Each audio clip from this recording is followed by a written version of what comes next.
மருதம் கிராமத்தின் மழலைகள். மருதம் என்ற அழகான ஒரு கிராமம். சுற்றிலும் பசுமை வயல்கள், ஓடும் ஆறு, மாலை நேரத்தில் குயிலின் குரல். அந்த கிராமத்தில் கார்த்திக் என்ற சிறுவன் வாழ்ந்தான்.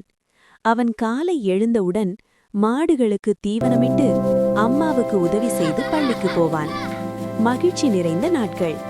பள்ளி முடிந்ததும் நண்பர்களுடன் கபடி, கிரிக்கெட், பம்பரம், கண்ணாமூச்சி என்று மாலை வரை விளையாடுவார்கள்.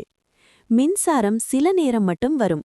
அதனால் இரவு நேரம் எல்லோரும் வீட்டின் முன் அமர்ந்து பேசுவார்கள். பாட்டி சொல்லும் கதைகள் குழந்தைகளின் மனதை கவர்ந்தது. ஒரு சவால். ஒரு வருடம் மழை வரவில்லை. வயல்கள் வறண்டு போனது. கார்த்திக்கின் அப்பா கவலையில் இருந்தார். அப்போது கிராம மக்கள் எல்லோரும் சேர்ந்து ஆலோசனை செய்தார்கள்.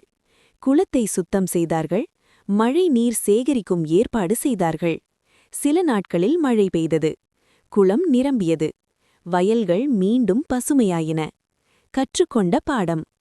கார்த்திக் புரிந்து கொண்டான், ஒற்றுமை இருந்தால் எந்த பிரச்சனையையும் சமாளிக்கலாம். கிராம வாழ்க்கை எளிமையானது.